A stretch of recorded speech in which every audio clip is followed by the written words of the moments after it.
Hello my YouTube family, good morning, Radhe Radhe. Welcome back to my new blog. कैसे हो आप सभी लोग?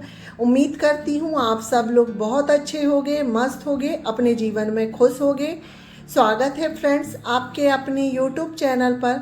तो फ्रेंड्स आज दिन बुधवार है और आज की जो डेट है वो 14 अगस्त है और इस वक्त अभी सुबह के 6 बज रहे हैं। तो यहाँ पर बाहर की झाड़ू लगाने के बाद आ गई थी मैं रसोई में। अपना ब्रश वगैरह भी मेरा हो गया है। तो यहाँ पर मैंने अपने लिए एक गिलास गुनगुना पानी करी हूँ।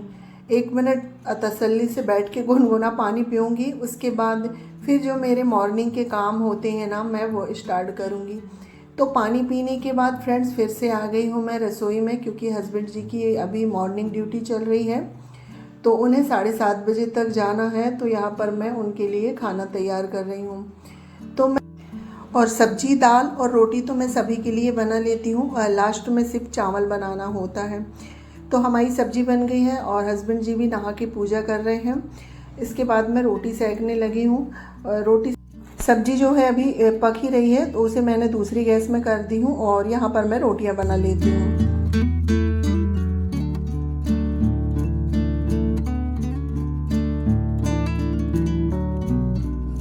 और इनकी पूजा हो गई है तो ये पूजा करके आ गए हैं तो इनके लिए अब मैं थाली लगा देती हूँ।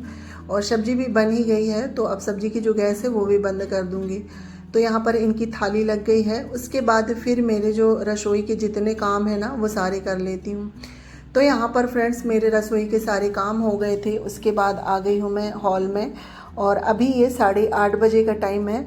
हस्बैंड जी चले गए हैं हॉस्पिटल और बड़ा बेटा ओम, उसे मंडला जाना था ITI के लिए, तो वो भी चला गया है। और चीकू की तबीयत ख़राब है तो वो आज स्कूल नहीं जाएगा। तो आज मुझे कुछ एक्स्ट्रा काम करने हैं, जैसे कि हॉल की साफ़ सफाई करनी है तो मैं आज वो कर लेती हूँ। तो यही है, अगर सुबह जल्दी उठ के अपना काम चालू कर दूँ तो काम हो जाते हैं आसानी से और हमें फिर बीच में जो एक्स्ट्रा काम करने होते हैं ना उसके लिए भी समय मिल जाता है। तो जब भी मैं एक्स्ट्रा काम करती हूँ तो पहले जो है मैं खाने नाश्ते की तैयारी कर देती हूँ 8:30 बजे तक, और 9 बजे से ही जो मेरे एक्स्ट्रा काम होते हैं ना मैं वो करती हूँ। क्योंकि एक बार खाना बन जाता है ना तो फिर हमें टेंशन नहीं रहती है, हमारे काम थोड़ी लेट भी चलते रहते हैं तो कोई दिक्कत नहीं है। क्योंकि अब मुझे खाना बनाना नहीं है, सिर्फ चावल बस बनाना है। तो चावल बनाने में ज़्यादा समय नहीं लगता और उसके लिए अभी बहुत समय है। तो यहाँ पर मैंने पहले पूरे हॉल से जाले निकाल लिए हैं। एक बार तो मेरी मॉर्निंग में झाड़ू लग गई थी, अभी यहाँ पर जाले निकालूंगी तो फिर मुझे दोबारा झाड़ू लगानी पड़ेगी। तो मॉर्निंग में मैंने बहुत जल्दी से झाड़ू लगा ली थी, क्योंकि मॉर्निंग में बासी झाड़ू लगाना ज़रूरी होता है ना, इस वजह से। तो अभी मैं पूरे हॉल के जाले निकालूंगी और आज सिर्फ मैं हॉल अकेला ही साफ़ कर रही हूँ, क्योंकि हॉल ही मेरे 2 कमरे के बराबर है। तो पूरा साफ़ करने में मुझे 1.5 से 2 घंटे लग जाते हैं।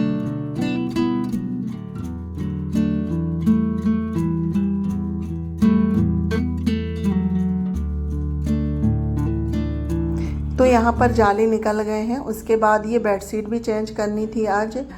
तो बेडशीट निकालने के बाद जो थोड़ा बहुत कूड़ा निकला होगा तो उसी बेडशीट से मैं झाड़ देती हूँ। और सोफ़ा के कवर वगैरह भी सब झाड़ देते हैं, क्योंकि जब जाले निकालो ना तो थोड़ा बहुत जो जाले के छोटे छोटे होते हैं ना वो नीचे गिर ही जाते हैं और वैसे समझ में नहीं आते हैं। देखो तो कि जाले हैं, पर जब निकालो ना तो बहुत बारीक बारीक से जाले लग जाते हैं।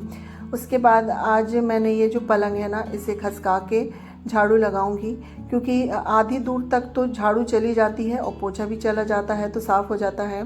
पर जो काउंटर रहता है ना कोनिए का, तो वहाँ पर काफ़ी सारे जाले हो जाते हैं और पलंग के पीछे साइड है ना तो उसमें भी जाले से लग जाते हैं। तो बीच बीच में इन्हें हटा के सफाई करते रहनी चाहिए। तो यहाँ पर पलंग हटा के जितना भी कूड़ा था सारा मैंने निकाल ली हूँ। और सोफ़ा भी है तो उसे भी हल्का सा खसका के जो पीछे थोड़े बहुत भी जाले वगैरह होंगे ना वो भी झाड़ लेते हैं और वहाँ से भी अच्छे से झाड़ू लग जाएगी। अब सारा काम हो गया है जाले निकालने का, तो पूरे रूम में अच्छे से झाड़ू लगा लेते हैं एक एक साइड कोनिए से। और पता ही नहीं चलता, इतना कूड़ा निकल जाता है, समझ में ही नहीं आता, छोटे छोटे से जाले हो जाते हैं और काफ़ी सारा कूड़ा निकल जाता है। तो यहाँ पर देखिए ये बच्चों के कपड़े रखते हैं ना, तो ये बास्केट को भी हटा के कबर्ड के पीछे साइड जहाँ तक झाड़ू चली जाती है वहाँ से तक मैंने जो थोड़ा बहुत कूड़ा है वो निकाल ली हूँ। तो अब मेरा जो कूड़ा निकालने का सारा ही काम हो गया है, यानी कि कोनिए से, जाले हो, आसपास से सभी जगह से सारा कूड़ा निकल गया है। तो अब पूरे हॉल में झाड़ू लगा लेते हैं। झाड़ू लगाने के बाद अभी डस्टिंग करना है, यानी कि अभी जो है ना काफ़ी सारी सफाई करना है। और पंखे को भी मैंने ना झाड़ू से ही साफ़ कर दिए हैं, तो पंखे भी साफ़ हो जाते हैं झाड़ू से।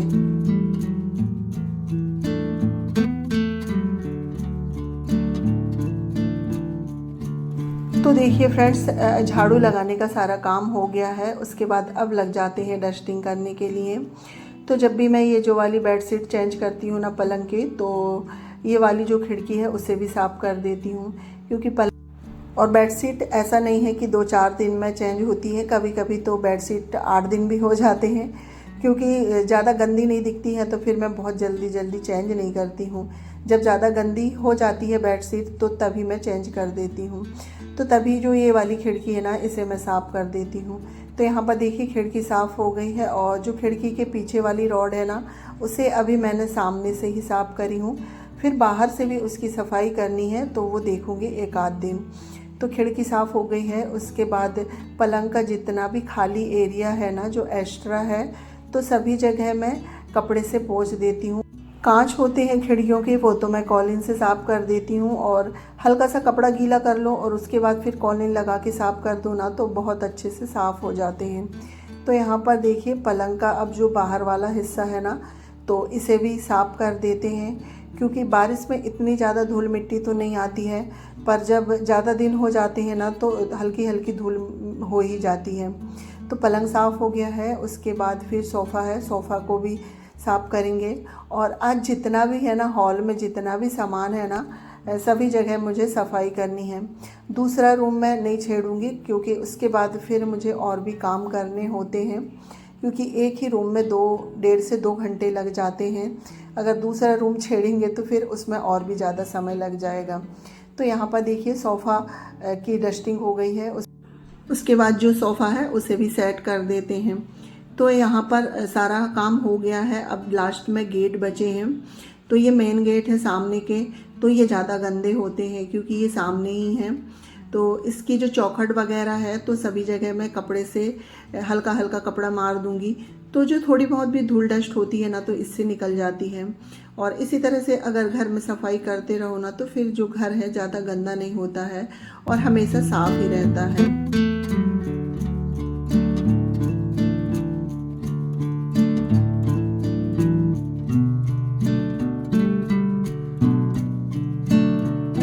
तो यहाँ पर देखिए फ्रेंड्स, एक गेट साफ़ हो गया है। उसके बाद फिर जो दूसरा गेट है, तो इसे भी पोंछ देते हैं, और अच्छे से थोड़ा सा ताकत लगा के पोंछ दो ना, तो ये अच्छे से चमक जाते हैं। वैसे ज़्यादा धूल डस्ट तो नहीं थी, बस हल्की फुल्की ही सी थी, तो अच्छे से थोड़े से रगड़ के साफ़ करो तो ये बहुत अच्छे से साफ़ हो जाते हैं। तो गेट को मैंने अंदर बाहर दोनों साइड से साफ़ कर दिए हैं। उसके बाद आ गई हूँ मैं फिर ये वाले रूम में, यानी कि ये पूजा वाला रूम है। तो इसका भी जो गेट है बिल्कुल सामने ही है, तो इसमें भी सामने साइड हम कपड़ा मार देती हूँ सभी जगह। और अंदर के साइड जब पूजा वाला रूम साफ़ होता है ना, तो अंदर के साइड में तब साफ़ कर देती हूँ। तो यहाँ पर देखिए गेट हमारा साफ़ हो गया है। उसके बाद अब बचा है टीवी वाला कैबिनेट। तो चलते हैं टीवी वाले कैबिनेट में, और इसकी तो डेली में ही डस्टिंग होती है, क्योंकि ये ना डेली ही गंदा होता है। क्योंकि ये ब्लैक कलर का है, तो इसमें कुछ अगर बैठता है ना, तो बहुत जल्दी निशान लग जाते हैं।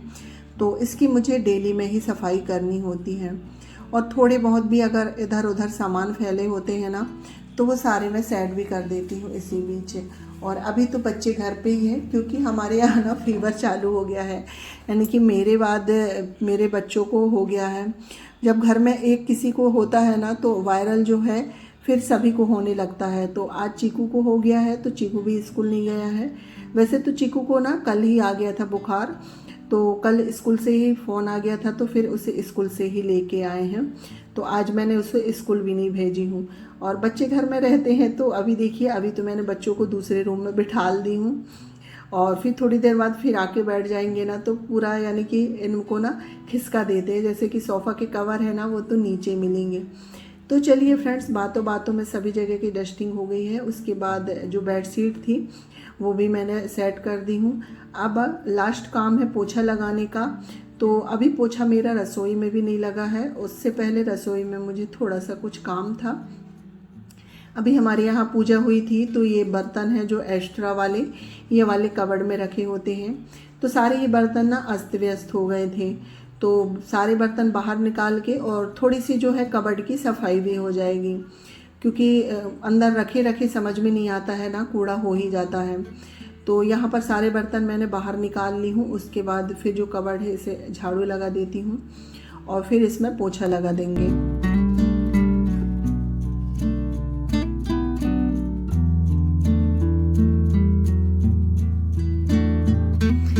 तो यहाँ पर झाड़ू लग गई थी। उसके बाद ये हल्का सा गीला कपड़ा करके जो ये कबर्ड के पल्ले हैं ना, तो इन्हें मैं साफ़ कर देती हूँ। और अभी मैं एक ही कबर्ड साफ़ कर रही हूँ, और एक में तो आटे का डिब्बा होता है, एक में चावल का डिब्बा। तो जब भी आटा ख़त्म होता है तो वाला कबर्ड साफ़ हो जाता है, और जब भी चावल ख़त्म होता है तो वाला कबर्ड साफ़ हो जाता है। तो बीच के दो रहते हैं, तो वो मैं कभी भी कर लेती हूँ। ये बर्तन वाला जो कबर्ड है ना, ये बहुत दिन में साफ़ होता है, क्योंकि इतने सारे बर्तन निकाल के फिर बार बार साफ़ करना नहीं होता है, तो इसे साफ़ करने में काफ़ी दिन लग जाते हैं। तो अभी ये कार्यक्रम में बर्तन निकले ही थे, अस्त व्यस्त थे, और मुझे सेट भी करना था। तो मैंने सोचा चलो इसे मैं साफ़ कर देती हूँ, उसके बाद सेट करूँगी। और बाकी कबर्ड को मैं बिल्कुल नहीं छेड़ूंगी, क्योंकि अभी टाइम ज़्यादा हो गया है और मुझे अभी और भी काम करने हैं। तो देखिए, कबर्ड के पल्ले वगैरह पोंछने के बाद और कबर्ड के अंदर मैंने पोछा लगा दी हूँ। उसके बाद पूरी रसोई में मैं पोछा लगाऊंगी। और आज फ्रिज का ना काफ़ी सारा पानी नीचे गिर गया है, क्योंकि मैंने फ्रिज की बटन बंद कर दी थी। फ्रिज में बहुत सारा बर्फ़ जम गया था, तो बर्फ़ पिघलाना था, तो उसकी बटन बंद कर दो और फ्रिज को खुला छोड़ दो ना, तो बर्फ़ जल्दी पिघल जाता है। और उसी वजह से रसोई में काफ़ी पानी फैल गया था। तो रसोई में पोछा लग गया है, उसके बाद सारे रूमों में पोछा लग गया है, और अभी लास्ट हॉल है, और हॉल के बाद फिर बाहर का जो आंगन है ना, उसमें लगाना है।